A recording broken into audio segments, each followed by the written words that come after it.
You're not going to believe this, Kurt. I just got the best IFB of the show so far. We got the call. Joe Henry is on the line.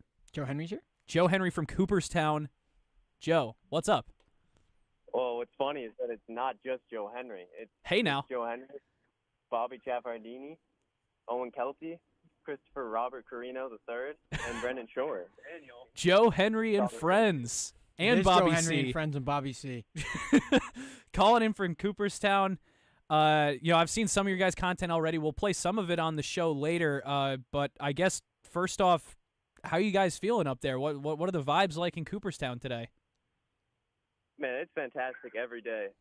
We were talking about how in the city it feels like it's 105 and humid every day. Up here, it's like they know that legends are being enshrined this weekend because it's perfect 75 and sunny. Ooh. We've got a nice view of the sunset on the lake with some rolling hills in the background. It's stunning out, and I think that's fitting given the class that we have, and we've been having an absolute ball. This is the dream spot to be if you're a baseball fan. So what have you been seeing, like, fan-wise? What are the jerseys? How are the vibes right now? What are they looking like? What are fans? What's the buzz around Cooperstown at the moment?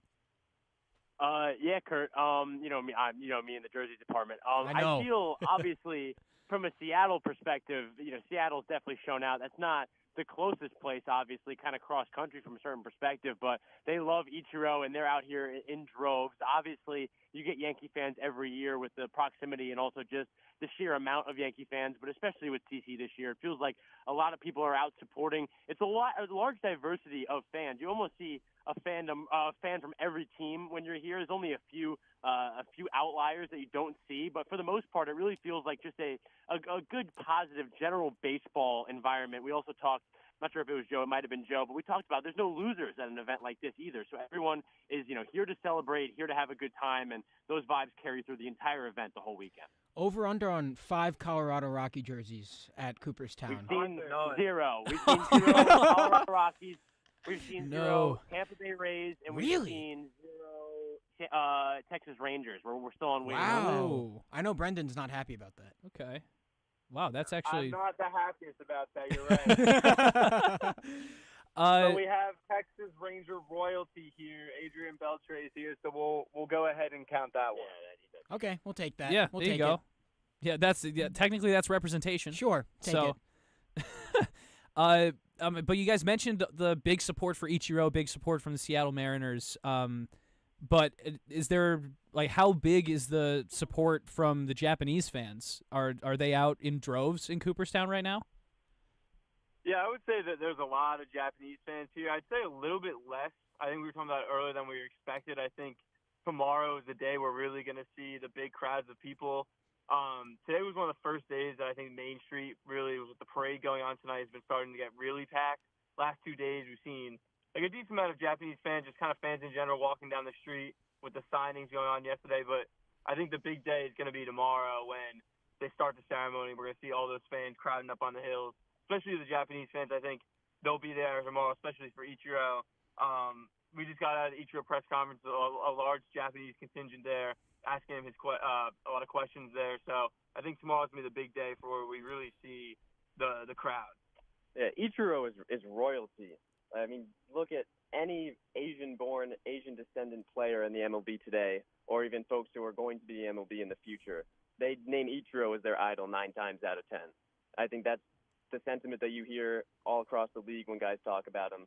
But you can even sense it in here. We just, we're there for his press conference. I mean, people were shaking, even if they weren't asking questions. I mean, everyone is so nervous to be in his presence because his gravity is just, it's earth-shaking. Aura, as Owen Kelty would say. Aura. You've seen a lot of aura this weekend.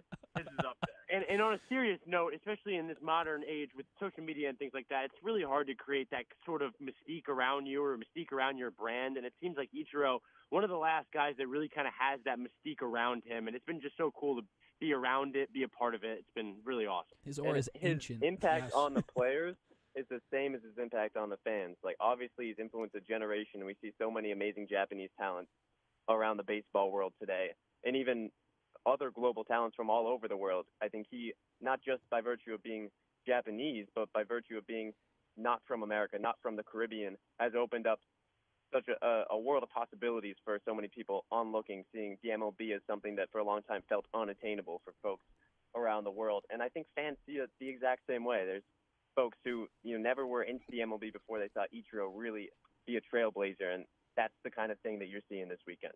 Well, I actually wanted to ask, what have you been hearing from Ichiro? If you can give us a little bit of the inside look from that press conference, what has he been saying? How is he feeling about all the celebration around him? Because really, if you're looking up and down this Hall of Fame induction today, I think that the most celebrated member of this entire Hall of Fame that I think everybody loves, I don't think there's a fan in the world that dislikes Ichiro. What are we looking at? Like, what is he saying? Yeah, well, I'll go to Shorey because this guy knows Japanese, so he'd know best what Ichiro's been saying.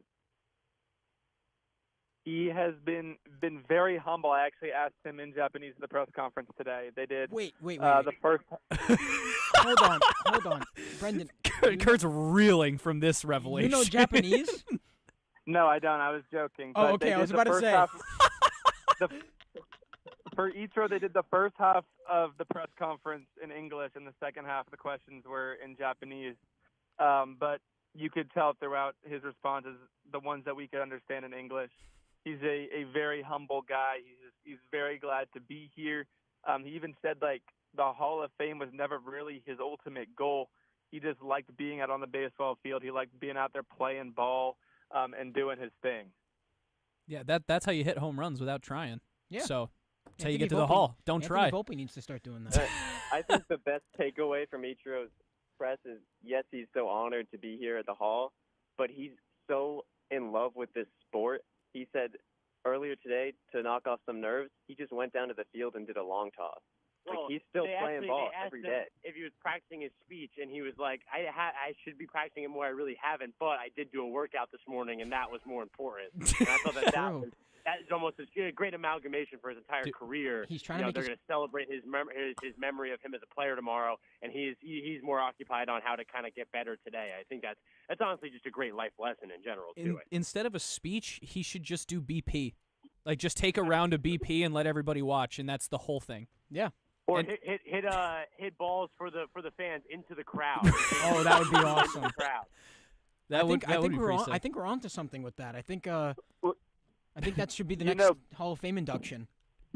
Well, Billy Wagner, we were able to watch his interview earlier today at the golf event, and he actually mentioned he was out there pitching to Ichiro a little bit, and he said it was literally BP the way Ichiro was barreling up every single pitch he threw. MLB return for Insane. Ichiro? Question mark? Yeah, he could do it. I think he could. He could totally do it as a DH. It like, could happen. I mean, he probably could play the field, but like just for longevity's sake, like just have him only More hit. longevity. Well, I also wanted to ask about these other two guys that we've been talking about a little bit more, Dick Allen and Dave Parker.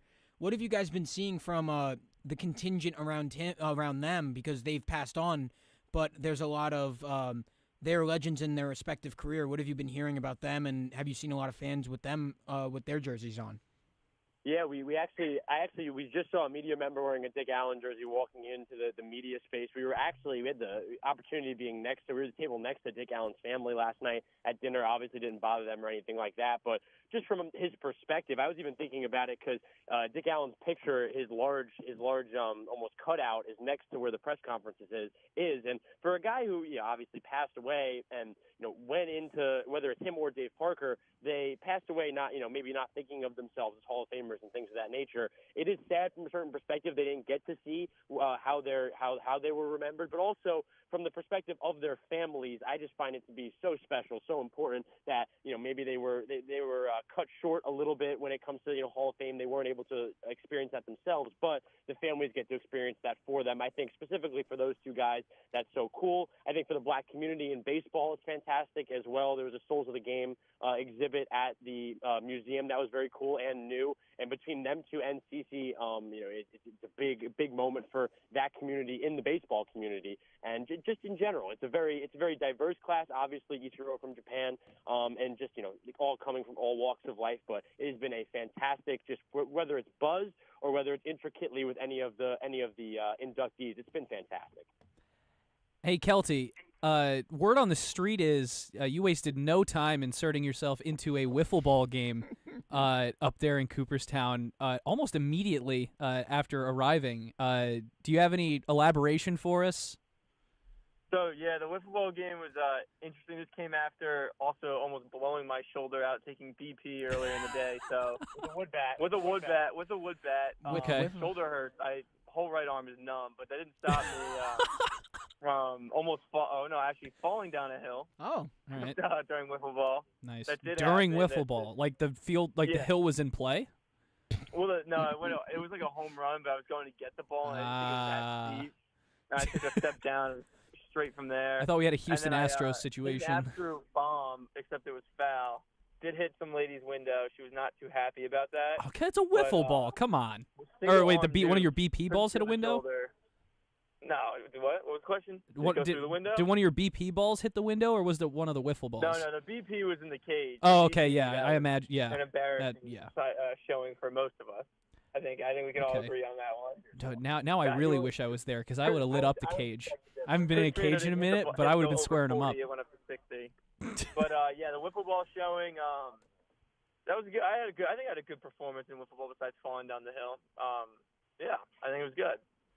I wanted to ask you guys, I know there's a lot of New York flavor in this Hall of Fame this year, but who's the player that you guys have the best memories of, or who has the most just swagger that you've been seeing around Cooperstown? Just who's your favorite? I think Joe's favorite CC Sabathia, from what I've been told. No? It's funny. I was pointing. It's just you asked no. that question, I was pointing to the Yankee fans who have so many memories. I have memories too, but it's not. At the time, they were not fond memories because it would be traveling with my mom over to Connecticut, where my grandfather lived, and unfortunately, he was a big Yankee fan. That was pretty much the one downside about him as a human being. And he played. Wait. In Connecticut. John Henry, the owner of the Red Sox? Not John Henry, owner of the Red Sox. No, John Papandrea, owner of a house. Owner of a house. And being in Connecticut, he could have played the NESN broadcast, which obviously I was privy to, but he did play the Yes broadcast. So funny enough, before I knew that Michael Kay was a Fordham guy, before I knew that I was a Fordham guy, I'd hear Michael Kay and be like, oh my gosh, turn this off. Oh, I hate this because guy. he loves the Yankees so much. He'd be like, Curtis Granderson, a Grand Slammerson. Oh my gosh. Anyway, you really triggered me here. But my memories of Cici Sabathia are him, dominating my team and doing it with such passion. And the thing that sticks out about this ceremony is everybody you talk to says he's the greatest teammate I've ever had. And we talked to Doc Gooden. You're going to hear from him later in the show, our interview with him. And he said, Cici, for as amazing of a player he is, and I'm so proud that he's in the Hall, he's an even better person, if you can believe that. And that's what I remember about Cici, is he's someone who, he's one of those guys. It's similar to a Derek Jeter. It's similar to like a LeBron James, a Tom Brady. No matter where you stand, you have to respect him for his passion, his competitiveness, his greatness as a person, as a teammate. That's what I remember most about Cici Sabathia, and that's the person that sticks out to me the most as someone that I watched growing up and now I'm seeing getting inducted. Yeah, CC, same for me. CC specifically, I feel like is the first player from my favorite team, obviously the Yankees, that I watched his full tenure with my favorite team, the whole journey, and now I'm seeing him in Cooperstown. Obviously Jeter, I saw a lot of that, but I wasn't there for the beginning like I was there with CC. It felt like 2009 when they won was really when I started to get into the game, and it felt really full circle to be here with him as he's being inducted. His whole family is here. He mentioned, there's over 300 people coming here that he has coming as his, plus 300, I guess. And just in general, it's been very, very cool to be here while he's here. I got my 52 pinstripe jersey in the store with the Hall of Fame patch on it. I'm ready to go. And, it's been very, very cool, especially just as a fan, as a Yankee fan. That's so awesome, guys. I'm sitting here in the studio. I can't lie. I'm not always jealous of people outside of the studio. I love being here, but I'm definitely jealous of you guys this weekend. Hope you guys have a blast the rest of the weekend. Plenty more content coming from our crew out in Cooperstown. Thanks so much for joining us, guys. Thank you, and we'll see you out there next year. All right.